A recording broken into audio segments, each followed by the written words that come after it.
Sa wakas napuntahan din namin yung tinatawag nilang Diamond Beach. Napakalinaw ng tubig. Sinubukan ko ding mag-dive kahit hindi ako marunong lumangoy. Hi, hello, minasan konnichiwa. Tara, samahan nyo kami today sa mini vlog. Bago po ang lahat, ito nga pala yung katuloy o part 2 ng mini vlog namin nung nagpunta kami sa Ishikawa Cave. 8:30 ng umaga, nagising na kaming lahat. Kasi kaso dahil kakain kami ng breakfast sa baba. Bali, andito pa lang kami sa Toyama Toyoko Inn Hotel kung saan kami natulog ng isang gabi. Sa binayaran nga pala namin, kasama ng breakfast. So bago kami mag-check out, kain muna kami mga auntie. Si hapon nga pala sa umaga, hindi siya nagkakanin. Pero itong si auntie, hindi kaya ng walang kanin kapag kumakain. Feeling ko kasi kapag walang rice, parang hindi ako nabubusog. Breakfast, merong isda, sausage, tofu, tapos yung parang maliliit na burger, beans, tamagoyaki, meron ding salad. At syempre, hindi mawala dyan yung soup nila. Corn soup nga pala yung kinuha namin. Tagi-isa kaming tatlo. Ang oras ng breakfast start ng 6:30 AM hanggang 9 AM. Fast forward na nga po tayo. Mag-aalas 10 ng umaga ay nag-check out na kami. Paglabas namin ng hotel, grabe mga auntie, sobrang init. Dahil summer vacation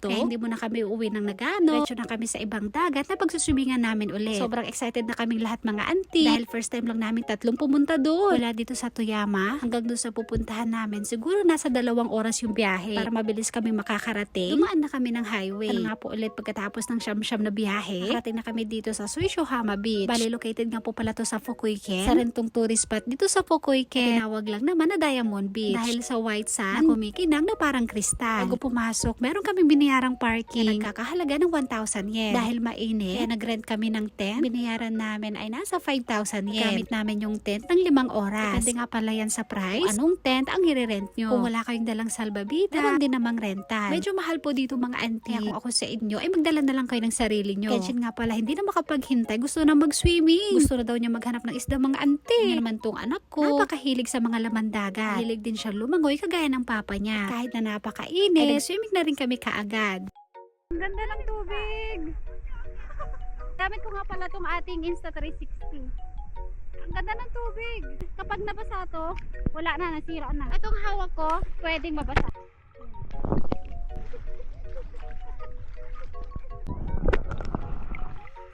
Alam nyo po, first time ko makita dito sa Japan na napakagandang beach. Napakalinaw ng tubig. At ang daming isdang lumalangoy. Paalala lang sa mga hindi marunong lumangoy kagaya ko. Ingat-ingat lang dahil medyo malalim. Kung wala naman kayong dalang pagkain, hindi kayong bumili dahil meron sila ditong restaurant. Si uncle yung hapon na inggit ata kay Kenshin. Kaya nagbabili din ng goggles niya. Nagulat ako sa presyo. Ang mahal pala ng binibenta nila dito mga auntie. Sunblock na napakaliit. Supermarket na bibili lang namin ng 300 yen. Pero dito nasa 1,000 yen. Ay nagginasi kayo.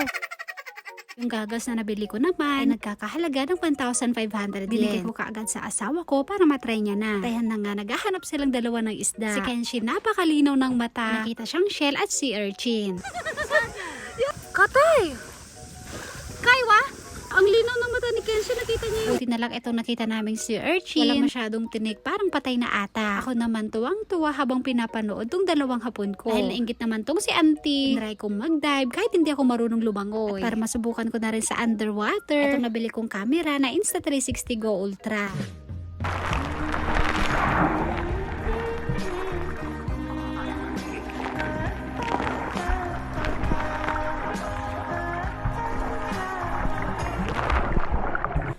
Nagpunta nga pala kami dito sa Mabato. Maghahanap kami ni Kenshin ng isda.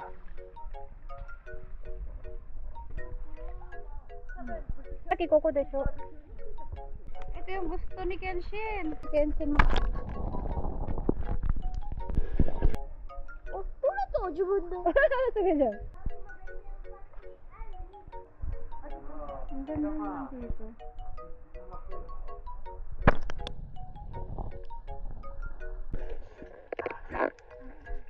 Punta kami dito sa Mabato para daw maghanap ng isda. Sabi ni Kenshin, manghuhuli sana kami. Kaso nga lang, wala kaming nahuli. Dahil ang bibilis nilang lumangoy. Malamang isda nga ni.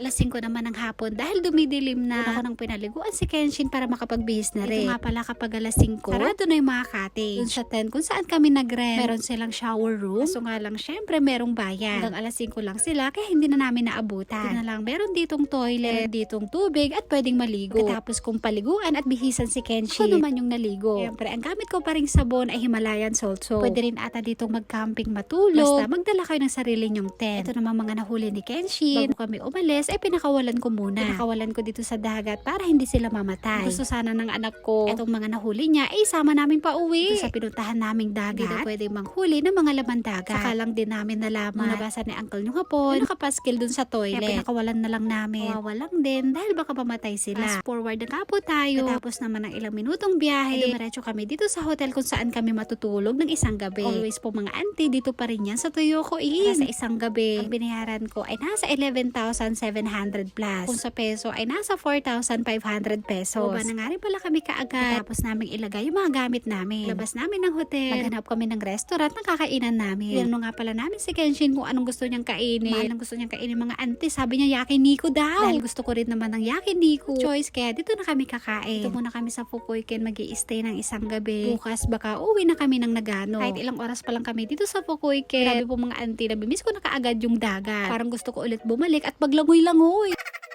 Alam niyo po mga auntie, sa totoo lang, mahilig akong magdagat pero takot ako sa dagat. Lalo na kapag malalim. Kasi nung high school ako, di man nangyari sa dagat pero nangyari to sa ilog. Na ako malunod kasama yung kaibigan ko. Tapos kami ng tubig, punta kami sa malalim. Buti na lang merong sumagip sa amin. Kaya simula nun, takot na ako sa malalim. Kung sa hindi ako marunong lumangoy. Kaya kapag naramdaman kong malalim na, bumabalik na ako sa lupa. Daw yung mga auntie, dito ka pala kami kumain sa Motsubansho. Tabi lang to ng hotel na tinutuluyan namin. Malapit lang din to sa train station. Located sa Tsuruga City. Dito pa rin yan sa Fukuoken. Ito yung pagkain namin. Merong kimchi, beef, chicken, at marami pang iba. In-order nga pala namin rice. Naghati na kami doon ni Kenshi. Ito naman yung last na in-order namin, skalu. So ito na nga pagkatapos namin kumain. Nagbayad na rin ako dito sa counter. Ito yung bill ng binayaran ko. Nasa 12,800 yen. Pagkatapos namin kumain, bumalik na kami kaagad ng hotel. Hi mga auntie, good evening. Nakabalik na nga pala kami dito sa hotel, dito sa room namin. Bukas, uuwi na nga pala kami ng Nagano. Bago kami magbiyahe, ipapasyal muna daw namin si Kenshin. Sobrang ganda dito sa Fukui, lalo na yung dagat na pinuntahan namin. Sana next time makabalik ulit kami. Hello Kenshin, pagod na ang mama mo. No, why yo? Kahit na nakakapagod, sobrang saya at nag-enjoy kaming lahat. Lalo na si Kenshin, tuwang-tuwa siya. Ligo na nga pala si Uncle yung hapon. Tapos niya, ay sunod na kami ni Kenshin. Doon na kami magtatanggal ng mga dumi sa katawan. Siyempre, hindi sapat yung ligo namin kanina dun sa dagat. Auntie, medyo mahaba nga po pala tong mini vlog natin. Kaya maraming salamat po sa makakatapos hanggang dulo. Ilang po maraming salamat. Kita-kits po ulit tayo sa part 3 ng mini vlog namin. Ito pa rin yan sa Fukuoken Summer Vacation. Ilang po maraming salamat. Thank you for watching. Sayonara and... 神様ぽみんなじゃあねバイバイ